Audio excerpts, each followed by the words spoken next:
Si je te posais la question, est-ce que tu te sens vraiment heureux et épanoui aujourd'hui dans ta vie? Qu'est-ce que tu me répondrais? Alors j'ai posé la question autour de moi et j'ai eu pas mal de réponses. J'y travaille, ça dépend, bah ouais, je pense, pas trop en ce moment, ça dépend des circonstances. En fait, personne a pu vraiment me regarder dans les yeux et me dire, dans ma vie, je suis vraiment heureux. Bon, en soi, j'ai pas forcément été surpris des résultats, mais ça m'a quand même fait réfléchir. Qu'est-ce qui fait que dans la vie aujourd'hui, le bonheur ce soit quelque chose qui soit si fictif, si difficile à atteindre? Est-ce qu'on peut dire par exemple qu'on est plus heureux avec toutes les technologies et toutes les choses qu'on a pu développer depuis des années, on est plus heureux qu'il y a 1000 ans ou 2000 ans par exemple? Surtout que lorsqu'on y pense, tout ce que l'on fait dans la vie, tout ce qu'on entreprend, que ce soit indirectement ou directement, que ce soit consciemment ou inconsciemment, on le fait pour être heureux. Gagner de l'argent, faire carrière, voyager, être reconnu comme étant successful, tout ça, c'est des moyens qui, inconsciemment, tu l'espères, vont pouvoir te rendre heureux. En quelque sorte, le seul objectif qui n'est pas une conséquence derrière, c'est le bonheur. Bon, évidemment, ça c'est un postulat que je prends, tu n'es pas du tout obligé d'être d'accord avec ça. D'ailleurs, si tu vois les choses de manière un peu différente, je t'en prie, n'hésite pas à me le dire en commentaire. Moi, je suis hyper curieux de m'enrichir si tu vois les choses différemment. Je prétends pas du tout avoir raison là-dessus. Du coup, si le seul objectif de la vie, entre guillemets, c'est d'être heureux, qu'est-ce qui fait qu'aujourd'hui on en soit encore aussi loin?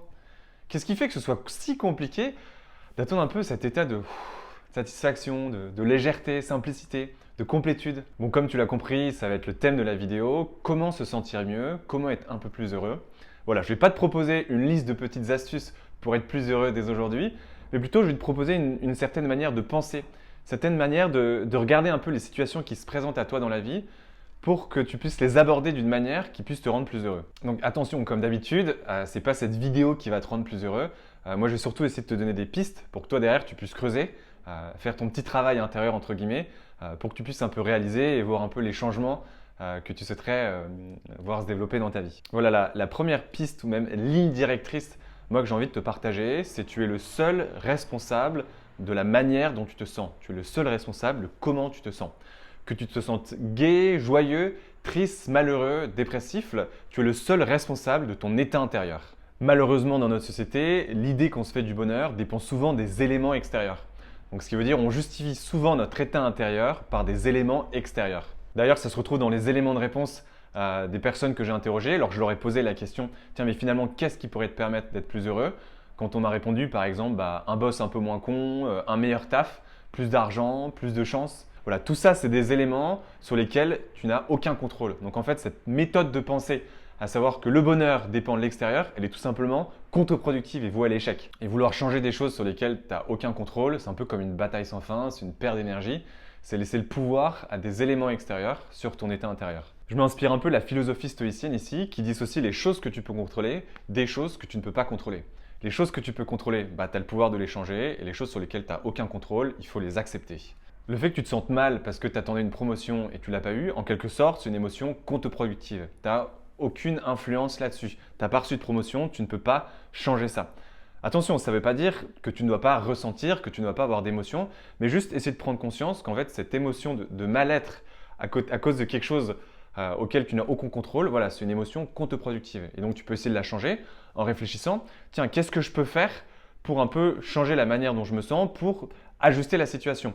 Là où tu as du contrôle, par exemple, c'est parler avec ton manager, essayer d'avoir une conversation productive avec lui, faire des étapes d'action pour voir comment est-ce que tu pourrais atteindre ta prochaine promotion. Ou alors, si tu n'es juste pas du tout aligné avec ton manager et trop déçu que tu n'aies pas reçu cette promotion, tu peux tout simplement changer de boulot, par exemple. Un événement qui, à moi, vient de m'arriver et qui était assez challengeant, dans lequel j'ai essayé de mettre en pratique au mieux la philosophie stoïcienne, c'est voilà, j'ai été victime d'une arnaque, donc des voleurs ont réussi de me voler une grosse somme d'argent sur internet. Bon alors évidemment, au début ça fait mal, on se sent un peu sali, on se sent même un peu con, stupide.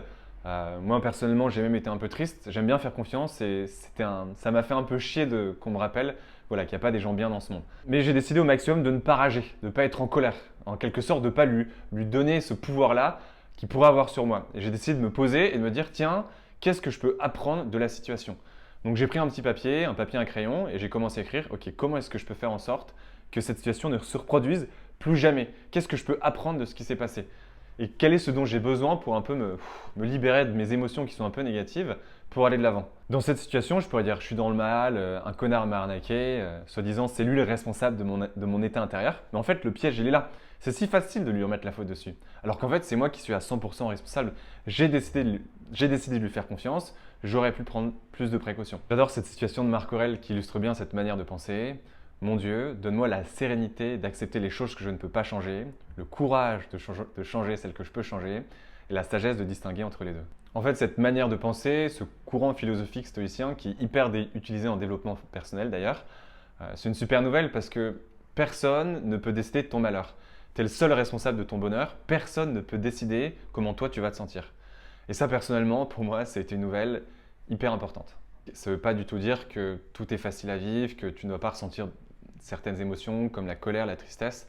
Au contraire, il y a plein de choses dans la vie de tous les jours qui sont difficiles à vivre. Il y a des milliards de circonstances qui peuvent faire que tu ne te sentes pas bien.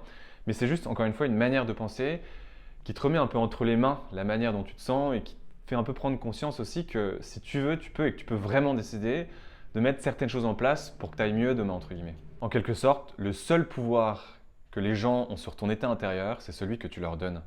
D'ailleurs, une autre citation que j'adore, cette fois-ci de Sénèque, « La vie, ce n'est pas d'attendre que l'orage passe, mais c'est d'apprendre à danser sous la pluie. » Pour finir cette vidéo, laisse-moi te proposer une dernière piste pour être plus heureux. Voilà, ces derniers mois, j'ai vraiment passé mon temps à essayer de creuser cette question. Qu'est-ce qui fait qu'il y a des gens qui sont heureux et d'autres personnes qui le sont moins? À travers mes coachings, à travers des recherches, des vidéos, toutes sortes d'études philosophiques qui ont pu être réalisées. Et je me suis rendu compte d'une chose, que les gens les plus heureux, c'est les gens qui au quotidien font plein de petites choses qui les rendent fiers. Faire quelque chose qui te rend fier, en général, c'est quelque chose qui du coup demande du courage. Ça peut être parler en public, initier une conversation délicate, parler à un ami avec qui vous étiez un peu en froid depuis longtemps, ou alors tout simplement des choses beaucoup plus simples comme voilà, cuisiner si tu as l'habitude de te faire livrer de la nourriture, faire du sport, voir des amis, partir en vacances, quitter ton boulot.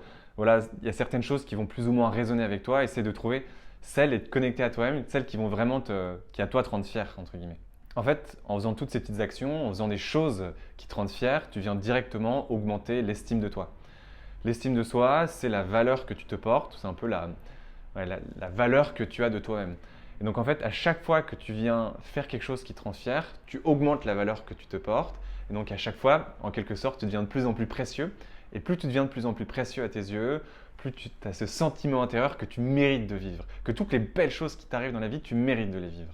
Et ça, c'est un peu la clé du bonheur en quelque sorte. Donc voilà, je t'invite, si le cœur t'en dit, à un peu, toi, prendre un petit peu de temps. Noter les choses qui pourraient te rendre fier si tu es amené à les réaliser. Ça n'a pas besoin d'être des grandes choses. Tu commences avec des petits pas, entre guillemets, des petits trucs qui, toi, peuvent déjà te rendre fier. Ça n'a pas besoin d'être un gros truc. Et puis petit à petit, n'hésite pas à passer à l'action et voir ce qui se passe chez toi. Bon, en tout cas, je te souhaite un très joyeux voyage, ce beau chemin qu'est la vie de devenir toujours un peu plus soi-même, un peu plus heureux. Donc voilà, je te souhaite un bon cheminement de vie, puis on se retrouve très vite pour une autre vidéo. Allez, ciao!